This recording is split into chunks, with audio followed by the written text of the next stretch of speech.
What is up? Welcome to Mock It Like It's Hot, Club Fantasy's weekly mock draft show. The NFL draft is in full swing, like literally going on as we speak right now.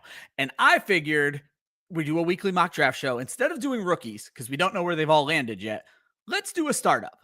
Turns out that might not have been the best idea, judging by the fact that we've only been able to fill the draft about halfway up.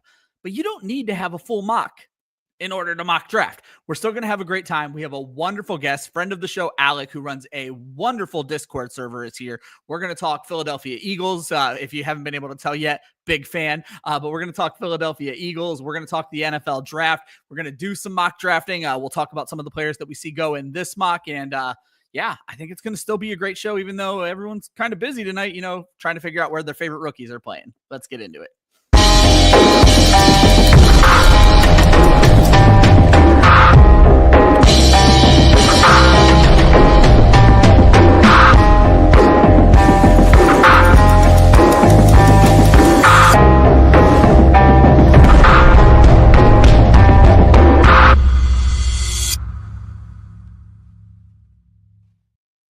What is up? Welcome to Mock It Like It's Hot, Club Fantasy's weekly mock draft show. I am your host, Ryan Weisse. No, Austin Amendolia this week. He is on a wonderful vacation, and get used to hearing those words because he is not going to be here for the next 3 episodes. But we are still mocking.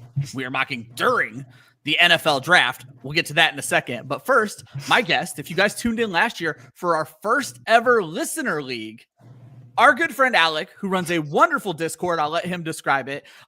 He was the guest on that show, but he is also an excellent Dynasty commissioner. So I told him for our early shows this year, I wanted to have him back so we could talk a little bit about that. Alec, welcome back. How are you doing, my friend? Hey, it's good to be back. It's been a while, friend. Yeah, I mean, August, probably like 28th last year. So we're talking like 7 months since you and I have done some chatting in the off season, but on camera for everyone to see, it's been about 7 to 8 months at this point. So it has. No, it's been great. It's been super fantastic, I gotta say. I'm pretty sure this team behind me won a Super Bowl, Yeah. BTA, the Chiefs took care of business, the whole shebang. Yeah, it's not a bad season to be a fan of the Philadelphia Eagles, that's for sure. No siree. In that first round of the draft, great pick at 31. I agree. Of a linebacker. I want to get to that, and we'll start with that. But before we get into that, I want to first introduce the draft so we can actually get this draft started. So let me go ahead and throw that up on the screen. As I mentioned, we are going to do a Dynasty Startup mock. And if you guys haven't been able to tell yet, we had a little bit of trouble filling this bad boy up on a Friday night. It happens. The NFL draft is going on. But guess what? The whole point of mock drafting is to practice strategies. And the whole point of this show is to try to get better and listen to people who do this kind of stuff talk about their strategy. So I'm still going to talk about what I'm going to do because I'm actually drafting tonight. Alec is still going to talk about the picks he's making because he's certainly drafting tonight. So the auto picks are just auto picks. And let's be honest, Alec, anytime we've done a mock draft or sometimes even a real draft, we end up with 2 or 3 auto drafters sometimes anyway. So is this really that different from a draft anyway? In a dynasty draft, you'd like to see a little bit better picks, but it just doesn't always happen that way. However, I do want to give credit to the 4 other people than Alec and myself who did show up tonight. So I always like to point out this is going to be a 1 QB Dynasty Startup mock. We only do 15 rounds because we just don't have the time to do all the rest of them. With this few drafters, we may have actually had time, but that's neither here nor there. I am going to be picking from the 1 spot because it's just so much easier for me to pick from the end. Our good friend Shia is picking from the 2. Alec took the 3. Our good friend Josh Hudson, founder of Club Fantasy, is picking from the 4. We got auto drafters at 5 through 9. Duarte at the 10. Nobody at 11. And Sell God Drew, who is, I think, new to the show. I don't know that you've ever drafted with us before, picking from the 11. So I'm going to go ahead and start the draft. Sure. I'm going to go ahead and make my first pick, which is going to be Justin Jefferson. Jefferson. And Alec, I know you're going to have a pick coming up here in just a second. I'm going to try to give a long-winded question as I'm going here. But what I'd like you to do is go ahead and describe kind of your role in the fantasy industry, because it's a little different than everybody else's, but I don't want to diminish what you're doing, because while you're not as active on Twitter and things that we see other people, you run one of the better put together Discords I've ever seen. So I'd like for you to just kind of talk about how that came about and what made you want to do something like that. Oh, sure. So to start off, again, thank you for inviting me to the show. Yeah. Discord. So yeah, it's true. I really should be on more social media. That's something I should do, but life is just so busy. And since it's not my full-time, gig, it's just not, it'd be a lot. But no, what got me started was I really loved fantasy football. Obviously, that's why we're all here mocking as early as we do. Exactly. So for me, for the reason why that I made the Discord was because I realized there's a lot of people that had like niches, a lot of people that wanted to do fantasy football, but they want like a central hub that they could go to ask questions to people like you or myself or other people in the community, to go to a place that also doesn't have like what I would say like a huge like paywall, for example. No disrespect to the wonderful Discords out there that do have that kind of thing to be able to use premium services. I'd rather give all that to free and be able to really connect with everybody in the community via Discord. So I get a bunch of people that are in our industry to people who are also just enthusiasts of fantasy football. They can all mingle together inside there, whatever the league is needing. And it's also a place where all of my leagues also converse in too, because I keep track of like the stats, the records. I do reports for my leagues, for like team reviews, kind of like the NFL does like power rankings kind of thing. So I do that there. Ways for you to help making money versus, just like anything with sports betting. Just I want to do a mosh posh of everything, because to me, I think that it is important when you're building a community to really reach as many people as you can, so you can all be helpful together. All right, let me see what I'm going to pick. Yeah, while you're making your pick, I'm going to throw Josh up on the screen here. I did not. The ADP did not have these quarterbacks going this high at all. I don't know why the auto picks are leaning in to the quarterbacks. And what's even more interesting, at the 12 spot, Drew actually picked Kyler and then auto picked Hampton. So I don't know what happened there, but this is not a super flex. So I don't know what is going on with the sleeper ADP on these quarterbacks going early. And I was going to actually bring that up. But I don't want to get too much into the draft talk just yet, because I was going to talk about our actual draft. But that is definitely something I wanted to lean into, Josh, is what exactly is going on here with all of these quarterbacks going so early in this draft. It could just be that everybody hates everybody else in the draft, and that's kind of what we're leaning into at this point. So, give me 1 second here, guys, as I'm making my picks. Sure. But yeah, it's super interesting to see the quarterbacks go early. But I actually want to start with the NFL draft, because a lot of the folks who would be tuning in tonight's show are probably watching the second round as it's unfolding. And there's so much to talk about with the NFL draft. I guess I want to start, Alec, when you look at the fantasy relevant players to go in round one. Cam Ward and Jackson Dart are the two quarterbacks to go off of the board. Ashton Genty, Amari, and Hampton are the two running backs to go off the board. We had 4 wide receivers: Tedero, McMillan, Travis Hunter, Matthew Golden, Emeka Egbuka, and then 2 tight ends, Tyler Warren and Colston Loveland. Were you surprised at landing spots? I feel like the draft capital given up by the Cleveland Browns to go get Travis Hunter was wild, or the other way around. The draft capital given up by Jacksonville to the Cleveland Browns was pretty wild, unless you truly believe he's a unicorn. I guess just what's your overall take on the fantasy relevance? It was kind of a boring first round for people who strictly watch football for fantasy football. Yes. So to me, the first round, it was a little bit of a snooze fest to a degree. A lot of picks made sense. Shedeur Sanders not being the first round was kind of wild. But as far as fantasy relevance go, I think for the most part, a lot of spots made sense. Like, as we know, and that's why I picked Ashton Genty from the 3 spot, because he's going to be the ultimate workhorse there. It's a gold mine. Plus, if we're talking about statistically speaking, running backs that are drafted in the NFL draft within the first 10 spots, I believe, their first year, they have a top 5 dynamic impact for fantasy football. So within RB1 to 5 is where they finish in their first year. So that is a great leg up to have for that. That's nice. Yeah. Yes. Yeah. And I'm also early running back drafter. I'll be honest, I didn't really consider Genty at the 101. I wanted to grab one of these wide receivers, but I knew I was going to back end with a lot of running backs after that, because that is how I build my teams as well. I don't know that there's a ton to say about Genty. I think a lot of people had already mocked him going to the Raiders. But you touched on a name I wanted to talk about, and I assume it's who the Equinox is talking about right now, which is Shedeur Sanders. I don't want to say, obviously we knew Cam Ward was going to be the first pick.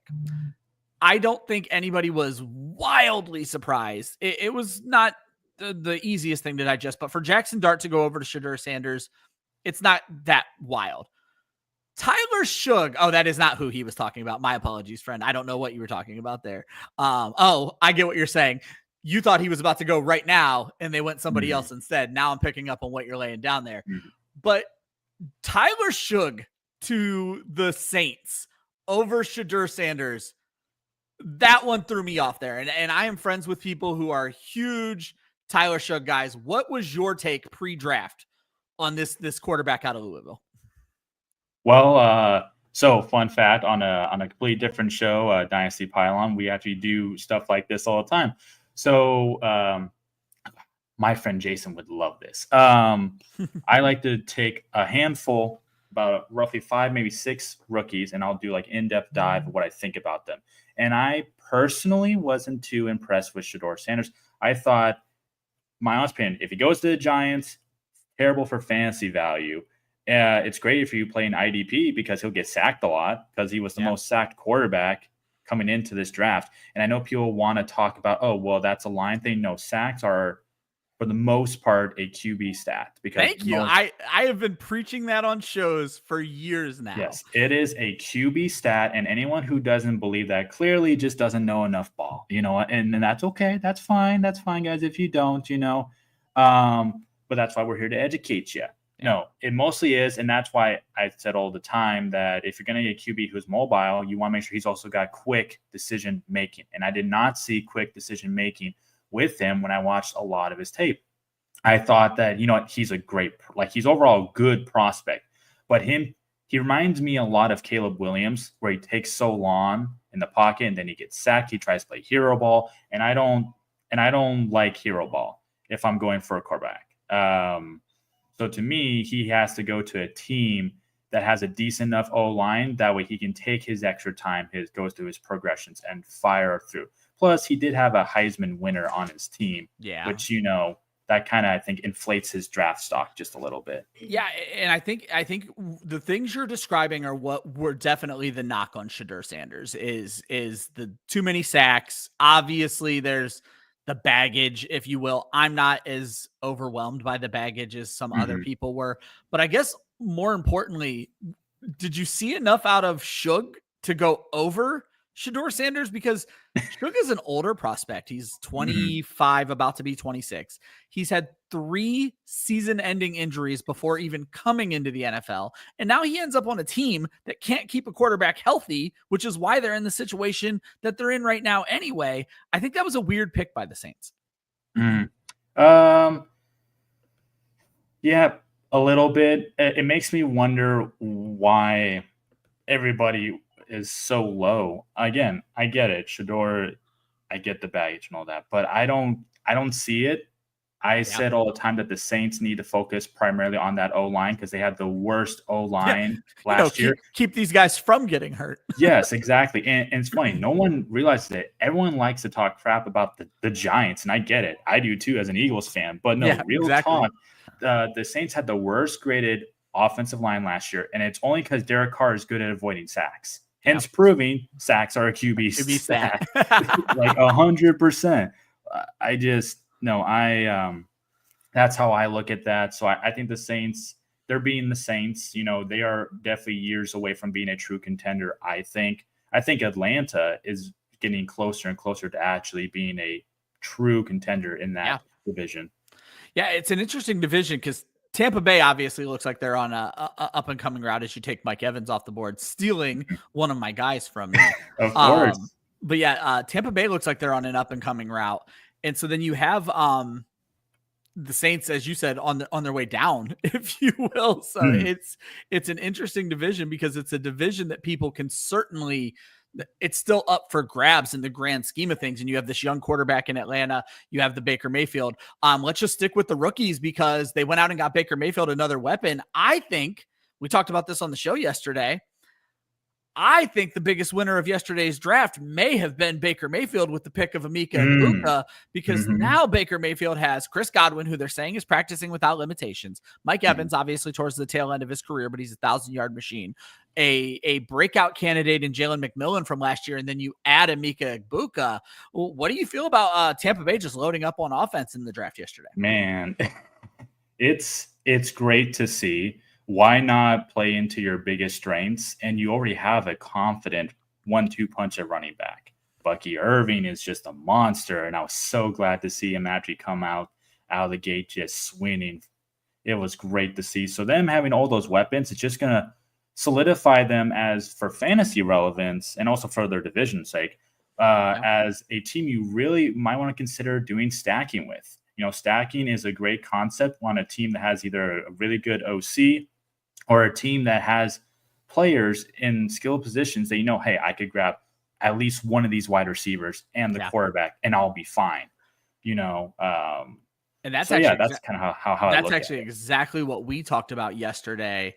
Was this kind of makes Tampa Bay a best ball destination because Baker's still likely to be a mid-round pick, and then you're going to have abilities to stack him with 4 different wide receivers that you're going to be able to get in 4 different phases of the draft, and it makes them very interesting. But yeah, it's a very stackable team if you subscribe to that strategy in fantasy football.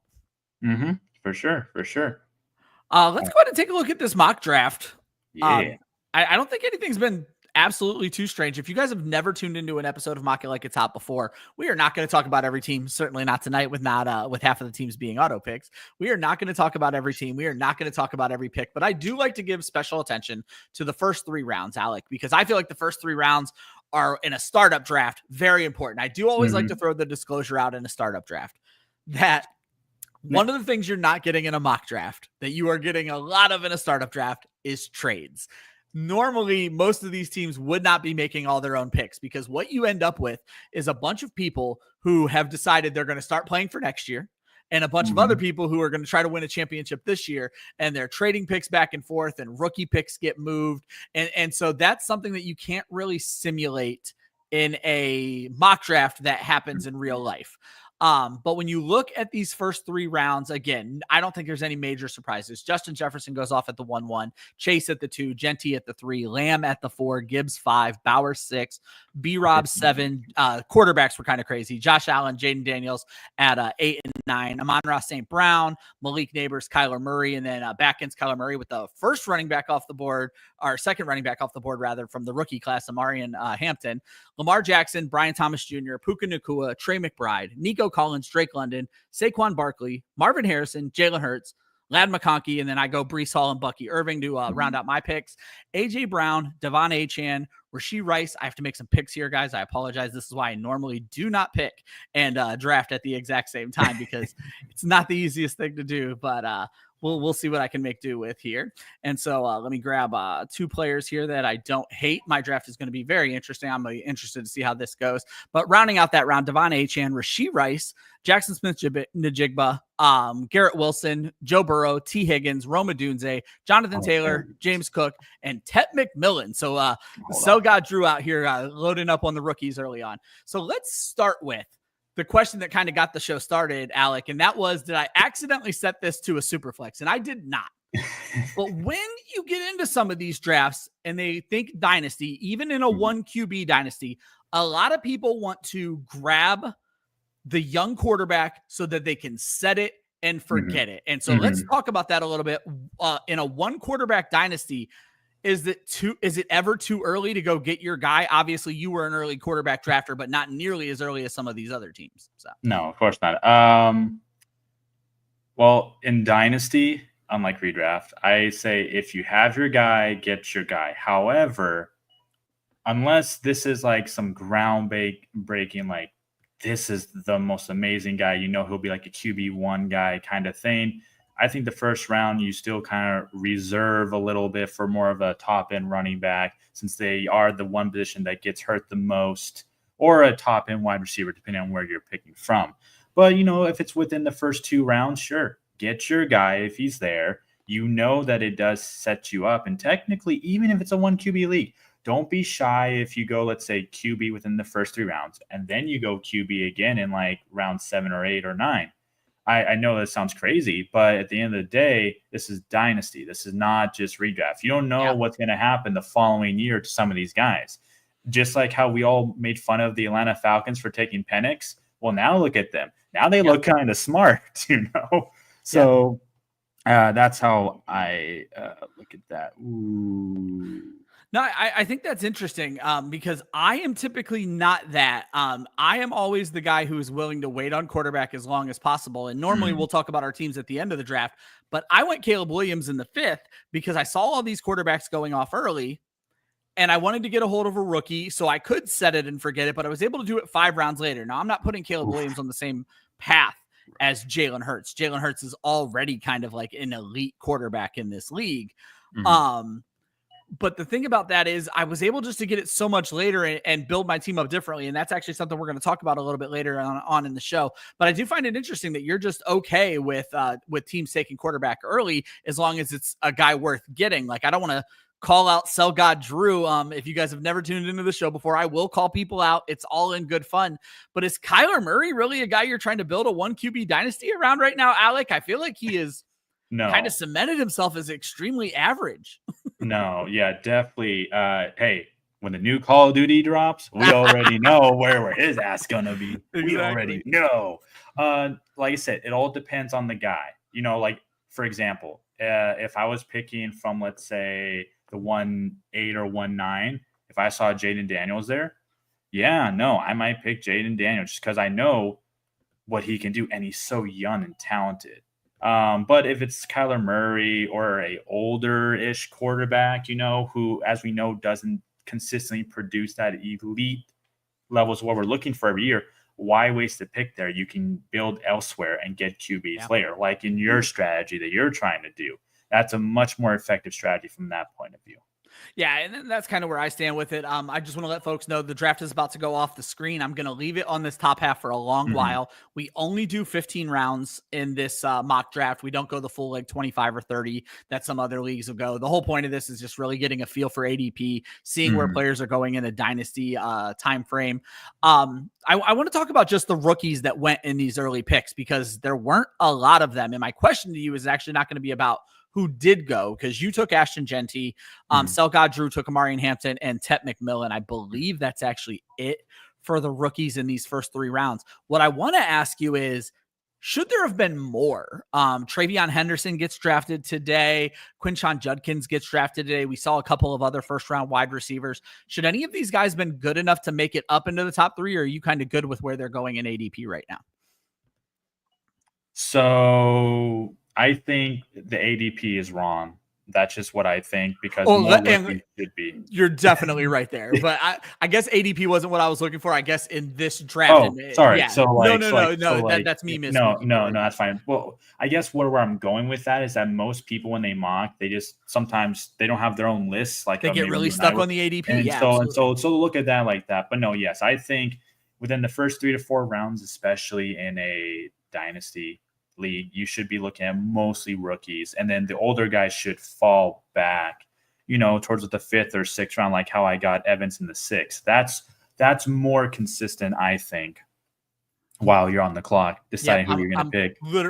Didn't realize I was on the clock. So panic picking right now, because this is why I don't draft and do this show at the same time. That's all right. I'll be able to defend every single one of my picks. I'm not worried about it. So. My guys are still there, so I could. Well, knowing Shy, he'll probably snipe me because he's just evil. That's why he moved himself next door to me. He's like, go ahead, Shy. I know you want to. I was gonna say, that's the nice thing about having you in these mock drafts with us, or even the real draft like last year, is you've built such a community with all these folks. They kind of know you. You know who people are looking for. They know who you're looking for. So that is something that's nice about bringing. it got so confusing even in the chat today that one person was like, wait, this is just a mock, right? Because you were making it very competitive. Yes, no, yeah. Man, if this was my league, this would be such a steal, 100%. But nah, I think you bring up an interesting point that a lot of people get stuck on ADP. And where that's interesting is not so much in these startup. I mean, it's very interesting in these startup drafts. Do not get me wrong. But we're going to see a lot of rookie drafts starting in the next 48 hours. And a lot of people are going to get stuck on ADP. And until that ADP starts to self-correct, you're going to see guys who fell in the draft. And I'll just use Shedeur Sanders as an example. Shedeur Sanders has a way higher ADP before the draft than he's going to have after the draft. And so you're going to see people who could eventually get stuck taking the wrong guy, especially if they accidentally auto pick. So I think you bring up an interesting point of not getting too stuck on ADP. Yeah, no, for sure. And also going in with and it's like a business. Go in and look at every mock or your actual drafts and think, okay, I have a set idea that I want to do, but if the board's changing, I need to react. I need to be proactive on this. If I'm not being proactive, then something bad's going to happen. I'm going to miss my guy, hoping that he doesn't get sniped, whatever the case. And even in Dynasty, you could do things like a stack if you wanted to. You absolutely could still do a stack in Dynasty. As far as trading for it, I would say be careful if you're trading for like stacks, because you don't want to give up too much equity is what I'm trying to say for like your rookie picks, especially. Oh, that's a great point. Yeah. Two more rookies I want to talk about, or I guess Sure. One more rookie and then a fun little segment I like to add into the show. We talked about this a lot on last night's show, and I've never really spoke with you about your comfortability or how involved your leagues are with IDP. But Travis Hunter is this kind of new thing that dynasty managers are going to have to get used to. And I grabbed him. I took him at the 612, which I thought was pretty fair value for a wide receiver taken in the first round. But in IDP leagues, Travis Hunter is going to give people an option that they've never had before. And that is starting a wide receiver in one of their cornerback roles. And in typical fantasy scoring, unless you've done a lot to even things out, which I know you and I are both fans of, we tend to even a lot of things out when we do our own scoring. But in typical scoring, wide receivers are going to massively outscore defensive backs. In an IDP league, and again, if you're not super comfortable with IDP league, I'm sorry to put you on the spot here, but in an IDP league, Travis Hunter's value feels like it should just be through the roof right now. 100%. And you asked the right guy, because I love IDP. Ask me any questions in the chat if you got him about IDPs, returns, blah, blah, blah. I got that all just down to science. So he's a gold mine. We don't know exactly how the Jaguars are going to use him quite yet, but if we do expect him to use him, to use him as both, because they needed both, it will be great. Because the way that Sleeper works for dual positions, even in this case, they still have to fix it. By the way, they need to fix that. And that's what I was wondering. I think Sleeper tends to play fair. I'm concerned about MFL. I don't know that MFL offers dual positions. Well, then that's just a missed opportunity, and I feel bad for people who are on there, to be honest. Pick that guy. Why not? So no, I think for Sleeper perspective, depending on your league scoring, because IDP heavily relies on the scoring. If you have someone who plays both, easy. He's a first round kind of pick in a dynasty. He just becomes that. And if you play in, let's say, a redraft, even then you could make an argument saying, hey, he's like a top 2 round, 3 round kind of pick, because someone who's that dual eligible that people know about, it's not a hidden gem like Keon Nixon or something like that. So with that in mind, he'd just be a steal. In fact, I think I had a conversation with a guy from IDP Plus where I said, if he can get roughly, let's say 200-ish fantasy points from offensive use, and even if it was just like 125 on defense, let's say, that's 325 altogether. That's the best IDP in fantasy football by far. Yes, indeed. But yes, or like I said, if you take someone like Keon Nixon who does returns and defense, that's also great too if you play in a league like that, which most IDP leagues should have that incorporated. I agree too. Yeah. Yeah. But yes. Oh, looks like we just finished our draft. Yeah, Woo! with the most hilarious auto pick for me at the end. We'll talk about that in just a Oh, second. perfect. But yeah, I just think Hunter presents an interesting fact for fantasy managers going into this season. And if your league has no IDP, Travis Hunter might be the guy who opens the eyes of some people who don't mess with IDP into being like, maybe we should include some IDP, because like I told this story during the draft last night. My home league is it's a 20-year league at this point. Mm-hmm. And it took me forever to get them to even agree. We have one singular IDP flex spot, but in my opinion, having that one flex spot makes Travis Hunter possibly the first pick of the draft, because I can beat everybody at IDP. I will be the only team in the league that gets to start 4 wide receivers every week, whereas everybody else cannot do it. And so I think that makes him interesting. The last thing I kind of want to talk about with the rookies, and then we'll focus more on the draft, was the tight ends. There was a lot of hype for these tight ends coming into this draft. And we saw Josh Hudson take one. We saw an auto pick take the other. Tyler Warren goes at the 5-7. Warren was the second tight end off the board going to the Indianapolis Colts. Colston Loveland goes to Chicago, where they kind of already have a tight end. So there's a lot going on there as well. And I like to play a little game called Keep Trade Cut. Obviously, you're probably familiar with the game. It's certainly not a game I've invented, but I always find it interesting. And I wasn't sure who I wanted to be the third player here, because there are some questions about the landing spots for these players, Alec. And so you have Chicago, who is a kind of up and coming team, but they already have Cole Kmet there. You have Indianapolis, who has some quarterback issues. And I originally was going to use Kyle Pitts, but I felt like that was going to be too easy. So I wanted to make this harder, but I also think I may have swung the opposite direction. But I wanted to throw in a third guy who kind of had a down year last year after setting the world on fire as a rookie, Sam Laporta. So we're talking about 3 first-round NFL draft tight ends: Tyler Warren, Colston Loveland, and Sam Laporta. How would you shake these guys out in a keep trade cut when you're looking at these young tight ends in fantasy football? So let's see here. So Sam Laporta, I was high on when he came into the league, because to me, and I remember talking randomly to people that were mocking with me in Sleeper, I said, no, you want to get him. Just because the way that the offense worked, he's like a good hybrid tight end that kind of plays like a wide receiver the way he runs routes, and he's so young and talented. So for him, I would honestly keep him. I know the whole line situation with now their OC being gone, it's a little bit different now, but he's just, to be that talented and that young, to be explosive, you got to keep him. Yeah. And remind me real quick of the other two. Just the 2 rookies from this year, Tyler Warren and Colston Loveland. So a lot of people love Loveland. Let's see, keep trade cut. I would say we trade. Ooh, you see, because Warren. See, I would trade Warren, because even though I think, yes, he's a little bit like a baby Gronk. I know people are making that comparison. He's a little Gronk-esque, and trust me, he is. But, I want to see how that translates on that particular team, as we know his current situation is now.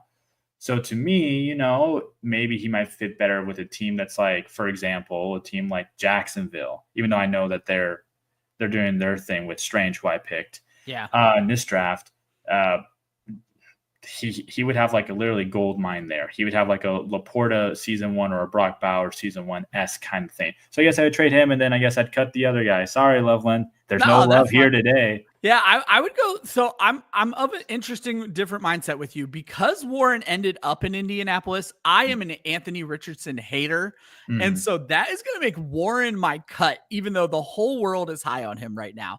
I think Sam Laporta, and it kind of went with me in this draft, has the most trade value, because he goes as the 4-1, a full 2 rounds before everyone else. And where I'm latching on to Loveland is, one, I'm a Cole Kmet hater, which makes my auto pick in this draft hilarious, but I'm a Cole Kmet hater. But then you also have the offensive coordinator who kind of helped make Sam Laporta a thing, is now going to be coaching Loveland in Chicago.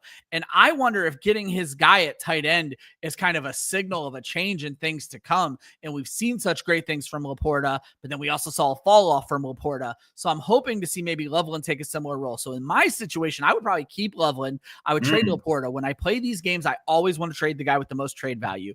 But my Anthony Richardson hate just has me hating Tyler Warren right now. I'll be honest, I have not heard the Grunt comparison, so now I feel like I need to go pay a little bit more attention to Warren that I'm announcing I would cut here. But that's a very interesting one. I mentioned to you before the show, we're going to talk. I'm going to leave the draft up on the screen here. We'll talk a little bit more about the draft later. We're going to recap our picks, talk about a couple of other things. But I wanted to give you some time. We didn't have a ton of time during the live draft last time. But you kind of started your Discord, and a big part of your Discord is your commissionership of some fantasy leagues is something you take infinitely seriously. And I want to just give you kind of like 10 minutes to just talk about being a dynasty commissioner, some of the cool rules you've implemented. Like, I feel like a lot of people are scared of dynasty, and I think the easiest way to make people comfortable with a dynasty is a good commissioner, and I think you would agree with that. So just kind of talk about the importance of a commissioner, the role of a commissioner, and I guess some of the things you do to spice some of your leagues up. Well, hey, I appreciate 10 minutes. Oh, man, I'm moving up in the world. Last I think I got like 4 or 5. Heck yeah, boy.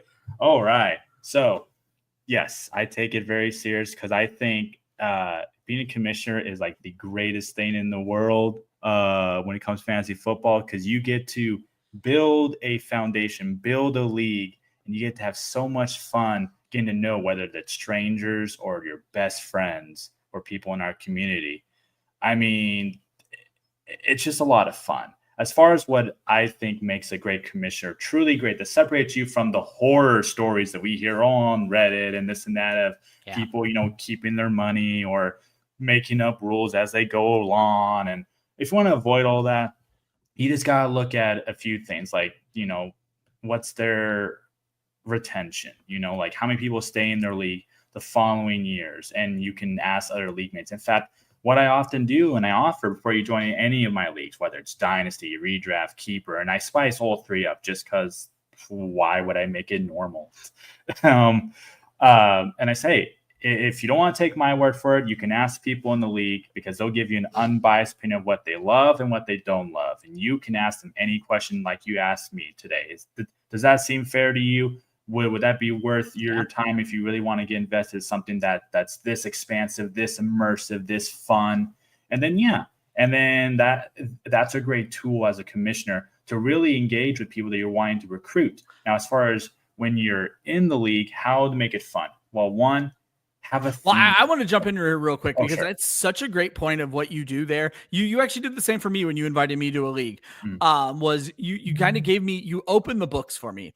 And I always tell folks, when I join dynasties, I'm so busy at this point, I don't join many leagues. But when I do join dynasties, I don't ask about, you'll get people who are like, what's the roster look like? I don't ask about the roster. I don't ask about the buy-in. I'm not making it like I'm rich, but most people have pretty reasonable buy-ins. I ask, what are the league bylaws? Who else is in the league? Who I'm playing with, and is the league fun is far more important to me than what my roster looks like. I am confident in myself as a fantasy manager that I'm going to have fun, and within 2 to 3 years, I can turn a roster around. That's the challenge. There's a reason that team usually left the league. I'm not coming in and taking over the first place team. That's not how it works when you take over an orphan 9 times out of 10. But I love what you said there is you kind of open the door and say, look, if you're interested, this is kind of what I'm doing. And now I'd like you to go into like how you help keep and make a league fun. So. Yeah, for sure. Thank you. Okay, so how I make leagues fun? Well, for starters, you got to have a theme, some sort of theme. I don't care what it is. It makes it a little bit more fun, not just simple, let's do AFC, NFC, or however you want to do divisions. If you do divisions, some leagues don't. That's perfectly fine. However you're going to set things up, make sure you have a whole identity of the league that also has a theme behind it. So, for example, in all my leagues for the foreseeable future, we transition to now more of Pantheon or like mythology based. So you pick your pantheon division and that's who you represent. And then we just have fun there. I have people like Shia that's in there who will make like amazing imagery for like your division, for your team, you know. So again, emerge into what the DNA of the theme is, the DNA of the league, what you want, how much fun you want it to be. When you are that in detail, people are going to stick around. And more importantly, it's fun. You know, you get to then talk about bragging rights and do all these different things. And then outside of just doing that, you know, another thing that you can do is experiment with the scoring. Don't be shy. If you're brand new to being a commissioner, by all means, just test one or two different things out. You don't need to go very over the deep end because that could also turn some people off. Just take your time. This is your baby. Grow it and see how it becomes. So if you just start off with like a normal 1 QB, you know, PPR, half PPR, whatever, don't want to get into super flex, all that fun stuff, that's fine. Just start somewhere small until you get a hang of what being a commissioner is like, the good and the bad. You know, come on now. It's not a perfect job. It's not. And you'll find that when you experiment with scoring, that it really creates so much more of an atmosphere, so much more of an impact, where now you're starting to think, okay, now I want to draft like this for next year, you know, now I have an idea. It makes it so much more fun, and the people who stick around will love that. I think it's such a great point. And I wanted to ask you, I think this is a debate, and you'll have people on both ends of the argument. I have friends on both sides of this argument. As a commissioner, when comes time for rule changes or maybe even disputes, are you someone who feels like everything should be put to a vote? Or are there times when, as the commissioner, you're just like, it's black and white. This is my answer. It's over. And people just kind of need to take their medicine. I've always kind of leaned of, let's put everything to a vote. But I have a friend who has a famous saying that there is such a thing as too much democracy. And he feels like there's times where he would prefer that I just put my foot down and say, this is what it is, and let's move on. So the last bit that you mentioned about this is how it is, suck it up, blah, blah, you have to be very careful with that because people are opinionated. It actually is a bit of both. How I like to do things, and y'all can use this as an example. You are a firm believer in the rules you set up. You don't cherry pick. You don't make them up as you go along. You send everybody out the rules before they join, before you click buy-ins, if you do that. And that way everyone has it right there. And then if you want to be a really great commissioner, you can send people little reminders. That way, hey, just remember this rule, just so we're good. So later on, no one's complaining or bitching. Perfect, great. Because at the end of the day, you don't want to seem like the guy who's just bam hammered. This is what it is. What you want to do is come off very passionate and stern about the rules, but not be so harsh or with your tonality to people. Yeah. You know, so, and a little bit democracy is fine. Like, for example, in my main dynasty league, it is, as far as vetoing goes, because that's big thing. My league has trusted me for so many years that they know that, hey, he is the most objectively fair, and he lets pretty much like 98% of trades, if not more, just like go through, regardless if they seem bad at the time or they're good, whatever. Like, it's very blatantly obvious. Truthfully, I think when it's just a commissioner league, which for the most part should be that way, but I get it. People like democracy. I get it. Most of the time, you just let things ride because you never know what's going to happen in the future. That's how you really have to be. And then in like my redraft and keeper league, I have it set to a veto system because truthfully, at the end of the day, I make sure that the veto limit is a certain number. It's not like half the league. It has to be like, I think it's like 3/4 of the league. Oh, okay. Or like 80% has to overturn it. Yeah, I remember back in the day, and I've been playing fantasy longer than one of my co-hosts has been alive, it feels like. But one of my co-hosts on another show, not Alec. But anyway, I could be. I started playing on Yahoo because I feel like most people my age started playing on Yahoo. And their veto, it only took like 4 people in the entire league to veto a trade. And they never actually made it clear. They just said, press to veto this. And so I assumed it was half the league, and there was like a ridiculous trade in my league. I was the commissioner, but I didn't know the veto rules because Yahoo, we didn't have all the technology you kids have today. And so I got like very mad at my league for vetoing what seemed like a very fair trade. And it turned out it was just like 3 managers who were mad that the first place team had acquired somebody, and just them alone was able to veto a trade. So I really like that ruling of it needs to be far more people than even half the league to really veto something. It really does. And because it's funny that you said that, because I remember the first year that I did my league, I had 2 people complain in my league because I, the first placer, got this great player. I had to give up a good amount of depth to get him, but hey, I that's what I was doing. They were like, "Oh, this is unfair," blah blah blah blah blah.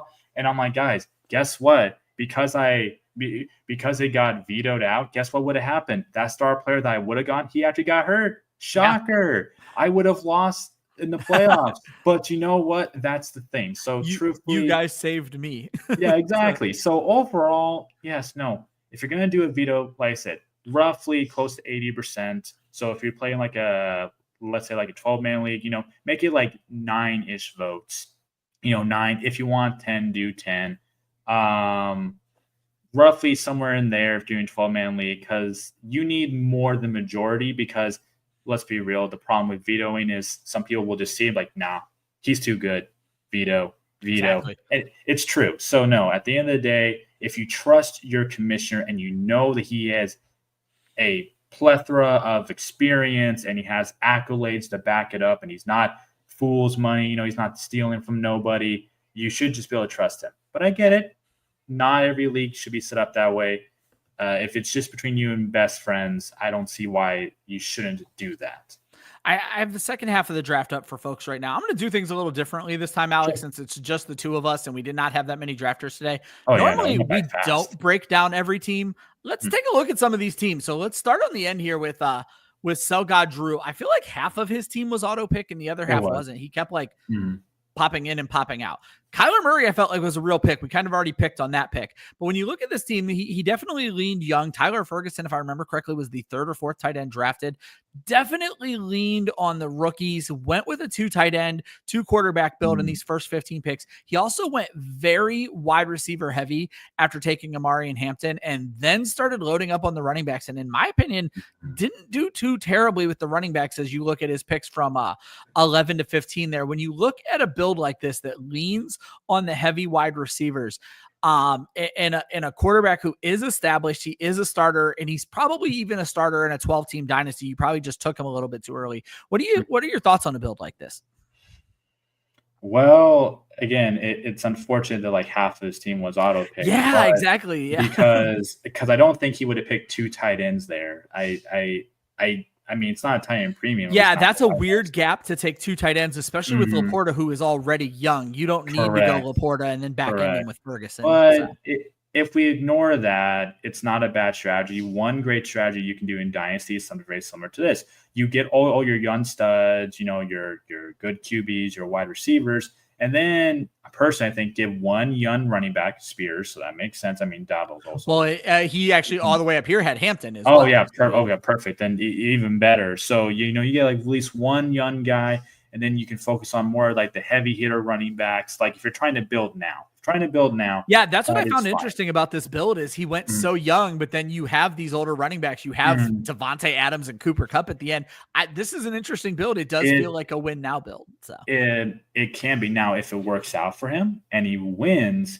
Then now he's also got young guys that he can replenish, and so it's a bit of a risk because again it was a little bit weirdly drafted. But if it works out, then he's set up for years to come. Yep. Looking at Duarte, went the wide receiver early and kind of pretty balanced approach. 2 very good young wide receivers in Amon-Ra St. Brown and Brian Thomas. You got Jonathan Taylor, Josh Jacobs, Justin Herbert. I mean, this is as balanced as it gets. Mark Andrews and Evan Ingram. This might be, I haven't looked at every team yet, but this might be the most balanced team in the draft. He also didn't draft any players that I kind of like don't like. I feel like this is a really well-built, balanced team. I guess where he would maybe be in trouble is outside of those 2 stud wide receivers, there's really no trade capital on this team at all. Nobody's trading for anybody on this team who is not one of those 2 top wide receivers. No, Yeah, no, you're not wrong. But then again, this is a team that doesn't necessarily need to trade. Yeah. That's why a well-rounded team like this, provided no injuries happen, he doesn't need to worry about that. Because truthfully, this is a team that can be competitive for several years because he's got young talent mixed a little bit with old. No one's too terribly old. He's got an established QB. He's got his running backs. I mean, overall, this is a very competitive team. So I don't see any flaws there. Like I said, he's not looking to trade. He's just looking to be a playoff team that wants to win it all. There's really no weaknesses. It's actually not a coincidence when you look at Duarte's just build versus my build. We almost went the exact same positions at the same time as each other. So this is very much how I will build a team. Club Fantasy's founder Josh Hudson went the tried and true for Dynasty wide receiver early route. CeeDee Lamb, Marvin Harrison, Rashee Rice, DJ Moore. Finally goes running back. I know Josh is really high on Kenneth Walker this season. He is the one who took Loveland. He grabs Baker Mayfield in the 8th, which Baker Mayfield's only like 28 years old. That's such a nice dynasty pick. And it's kind of like the reason you don't go quarterback early. He grabs Charbonnet to back up. He then gets Tony Pollard, Tank Bigsby. He grabs RJ Harvey, who did just go off the board recently to it was a running back needy team. I'm blanking on who it was though, but RJ Harvey just went off the board to a Denver. So great landing spot for RJ Harvey while we were doing the show today. But Josh, I think if you looked up how should I draft a dynasty team, that's kind of what Josh did here. So. Hey, tried and true works, you know. Yeah. I'm not personally a big fan all the time of taking 4 straight up wide receivers. But hey, you know, listen, it's a competitive team, and he managed to solidify getting a good quarterback when he did, and that works out great. The only thing I would be only a little bit worried about is like a lot of the running backs that were taken here, I see as more kind of like the RB2-ish range. Yeah. Cusping RB1. So to me, he's really banking off of running back here on your opinion. Yeah, exactly. Because he's going wide receiver heavy and he's got solid QB. So he's banking off of those guys hitting more than their mark to make up for the lack of, let's say, elite running back talent. Yeah. Your good friend Shia, similar build to Josh, but started latching onto the running backs a little bit earlier. So he starts with Chase, McConkey, A.J. Brown, but then while Josh is still going wide receiver, he goes Derrick Henry, very much a win-now team, but then grabs the Browns' new young running back in Quinshawn Judkins. Drake May at his quarterback, good dynasty asset there. He grabs the ever-controversial Kyle Pitts. I feel like so many dynasty managers are just so done with Kyle Pitts right now. But I do want to say, I don't know if Shia got auto drafted or if this was a choice of his. I know Shedeur Sanders was a choice. Drake May, Shedeur Sanders, Dak Prescott. Shia made it clear that he was going to go ahead and take Shedeur Sanders since he could not get taken in the real NFL draft at this point. 3 quarterbacks in the first 15 picks of a 1 QB league. I would advise against that at the very least. Yeah, I would. Listen, if this was best ball, if you want to make a case for it, go ahead. I mean, it's risky, but best ball would make more sense in a 1 QB dynasty league. And after the rest of his draft outside of that, pretty nice. I mean, I'm not a big fan of Kyle Pitts, but hey, he's a Falcons fan. I get it. He's being a little hometown bias. Josh, I have to ask because I don't even know. What did I say instead of Terrence Ferguson? Josh, if you're still with me, drop that in the chat because I'll be honest, I did forget that's name. So I would love to know what I actually said there. All right, Alec, let's get into your team. All right, superstar team. Talk about it, man. All right, so obviously picking Ashton Jeanty. It's literally he's going to be either RB1 to RB5. There's no ands, if, or buts. He's just going to be. Yeah. Only way he's not is if someone got hurt. Pray to God that doesn't happen. But no, literally running backs get hurt the most. You typically want them very young unless you have a tried and true back like a Derrick Henry, for example, who just doesn't seem to ever slow down. So Jeanty and A-Chain, talk about a 2-headed monster right there. Yeah. Both those guys, easy. Like they could both finish up as top 5 or better because A-Chain's just amazing, and Jeanty is going to get like 250, 300 carries, maybe more, probably more than 300. I penciled him in at 250 right off the rip, and that's without digging hard into the rim. You know, so like he's fine there. And then of course got Jalen Hurts. Yes, I'm an Eagles fan. Shocker. But like he's also a guy who also runs, and hey, the brotherly shove is not banned, baby. Nope. So guess what? He's got a lot of touchdown upside, air, and rushing. So he's basically like an RB3 for me, but a QB1 who can easily be a QB1 overall or anywhere within like the top 4 to 6. Like realistically, the worst he'll finish is maybe QB6. Oh no, terrible, right? Gosh. And then of course, like tried and true for me, believing that if I have my running backs already, you kind of did the opposite of what Josh did. You grabbed your running backs and quarterback early and then loaded up on yes, because to me, I already have that position solidified for every week's matchup that I have. And then I'm like, okay, because it's Dynasty, I'm going to give my boy Mike Evans when I do, because I know that he's always guaranteed, 1,000 plus yards, all this stuff. Jordan Addison, I remember when he first went to Minnesota, a lot of people told me that they were like, oh, well, he's not going to be that good because Justin Jefferson's there. Does anyone realize that for him being up against Justin Jefferson, he actually takes away targets from Justin Jefferson? Maybe not the most, but he does, which means he actually fights for them. And he's kind of like how Devontae Smith is for the Eagles. So he's a solid wide receiver too. And Terry McLaurin, now that he finally has a true QB, he's a monster. So these 3 wide receivers, I really have 2 wide receiver ones.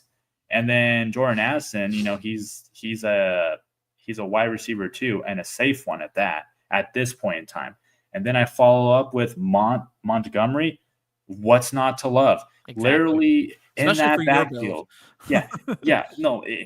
In that backfield, he's a perfect RB3 to have. Like he is what I would call the perfect. If you're gonna wait a few more rounds to get Montgomery, like.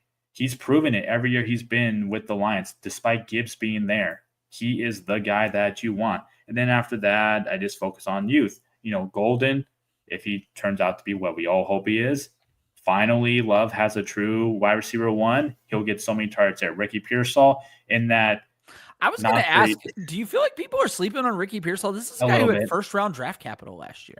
A little bit. It's because everyone likes the shiny new toys that are in town. They think, oh, I know Ricky Pearsall wasn't that great, this and that. I'm like, well, no, he doesn't have really any true competition much. He has no competition, and he was coming back from a gunshot wound last year. Correct. So, trust me, he's going to be fine.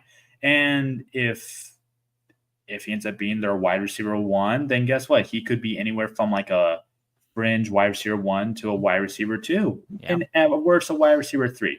But at that point, whenever I have all these other guys, it's fine. He would be a good bench spot for me that I could sub in any week I have a bye.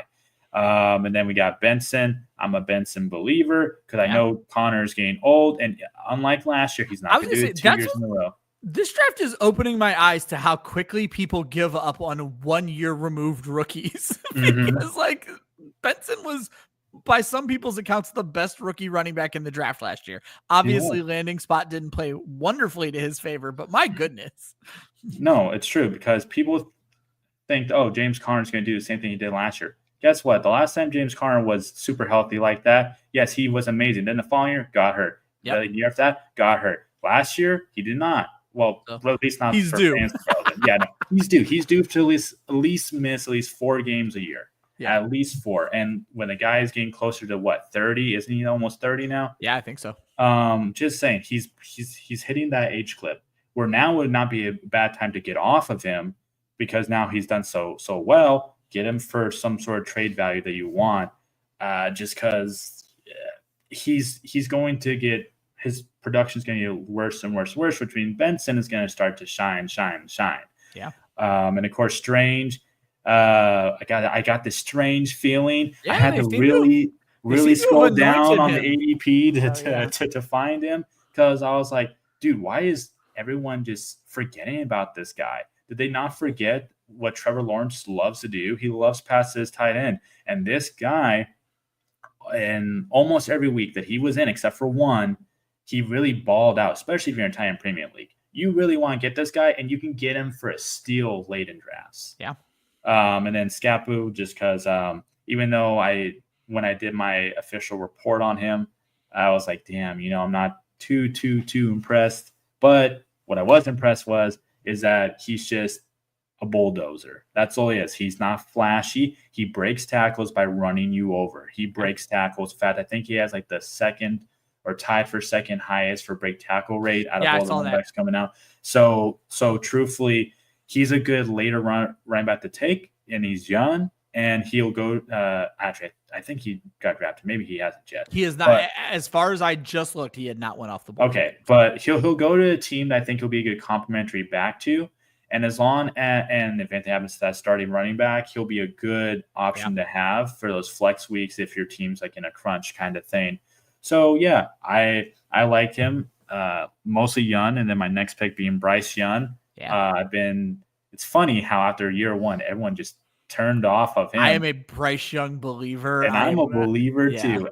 As soon as they hired the freaking goat of QBs. Yeah, Canales.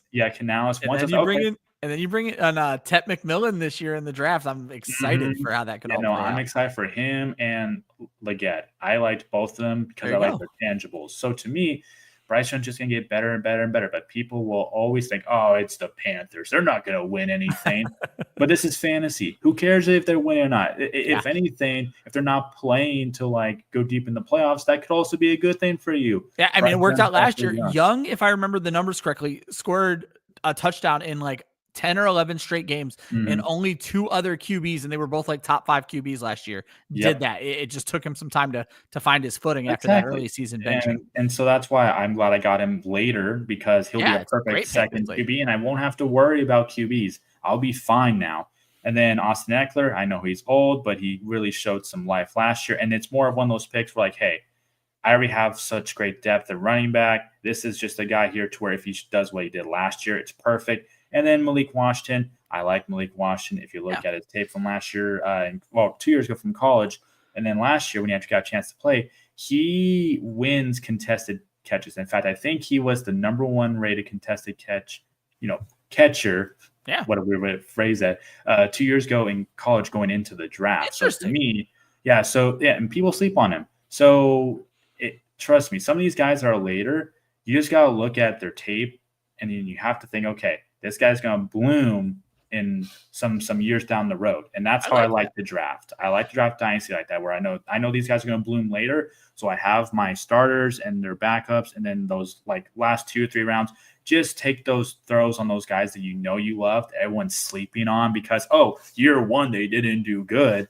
So fine, I'll reap the benefits. And when year 2 or 3 hits, when he's stellar and you want to trade for him, then I'll ask for a little pretty penny. Yeah, I think that's very interesting with Malik Washington specifically, because Tyreek Hill finds himself in trouble again, and Malik Washington may see the field a lot more this season if this Tyreek Hill stuff doesn't go well. Speaking of Tyreek Hill, you may find him on my roster. I don't normally draft when I host, so this is a train wreck, but I did get some players I like, so I can talk about some of those. Justin Jefferson to start the thing off. I was going to go wide receiver. I just didn't know if I was going to go Jefferson or Chase. Once I started the clock, I took Jefferson. It's an easy pick. I'm a little nervous about the quarterback situation, but not enough to scare me off of Jefferson altogether. And then I'm a running back early guy. I was able to get Breece Hall, who I still think has a 2 or 3 year window in this league. Big Bucky Irvin guy. Loved everything I saw from him last year. Love what we have going on in Tampa Bay. Then the panic picks started getting in, and you'll notice all these picks are back to back, where I'm trying to draft and host, and it's not what I normally do, but we couldn't fill up tonight. So I go Tyreek Hill. Again, I don't mind older wide receivers, but I'm going to take Tyreek Hill in that situation, even with all the controversy right now. I knew I wanted to get my quarterback here, and I was not in love with any of the guys really left coming up outside of maybe Nix and Herbert. So I go Caleb Williams because he's the first pick of the draft last year. I think he has a very bright future. Speaking of bright future, that leads me into Travis Hunter. We already talked about him a lot. And then I just started looking for older players that are going to at least start and help me try to win a championship this year. I almost always build a team to win right now. So you have Brandon Ayuk. As you mentioned, Brandon Ayuk could lose his job this year to Ricky Pearsall, but right now I'm hoping on a bounce back year. Najee Harris is certainly going to lose his job to Amari and Hampton, but he's playing for another contract. I think he's only on a 1-year deal anyway. You bring up such an interesting spot with a tight end, because I took David Njoku. David Njoku was like a top 7 tight end last year with just piss poor quarterback play. While we were drafting, the Cleveland Browns drafted Harold Fainin out of Bowling Green. I love Harold Fainin, and that actually worries me for David Njoku. in Dynasty, not next season. I think everything's going to be fine, but David Njoku might not be long for the Cleveland Browns. Calvin Ridley gets himself a quarterback upgrade, hopefully with Cam Ward. Aaron Jones, I feel like, is a steal at 11th round of this draft. Aaron Jones was very good last year. Obviously, he's aging, but for the next 2 years, I think he's fine. And very much like your Trey Benson pick, Blake Corum in the 12th round. I'm like, this kid was good last year. He's on the team. And I did the exact same thing with Jalen Wright. Jalen Wright is the backup in Miami now. And we know they play all of their running backs. We know Devon Achane can get hurt. Yeah. My last actual pick was Jared Goff, and then I could not find a pick, and it auto picked Cole Kmet for me, which is the most hilarious auto pick for me in the entire world, because I am a Cole Kmet hater, and that is just not a pick I would have ever made. Certainly not in a draft where he was just replaced by Colston Loveland. So that was the draft. We came in right at the hour mark. Alec, I want to thank you so much. This was not the easiest show in the world. We had a bunch of auto drafters. We got the NFL draft going on. Just me and you. We didn't have Austin here to kind of cut the tape, if you will, but I think we did a great job, and I very much appreciate you and the energy you bring every time we get together. Of course, anytime. Always invite me on. Just real quick, I just wanted to ask you just two things. One, who do you think won that mock draft? Out of all of us, I don't have the draft up anymore. Whoever I said built the super balanced team, I feel like they had the best draft out of all of us. Duarte then. Yeah, I think it was probably Duarte. That was the team when I was scrolling that I think I liked the most out of that whole thing. For sure. And then, of course, the second thing is that obviously, when do you want to have me on again? Because so for the rest of May, we're going to do Dynasty, and I'm going to try to diversify the guests.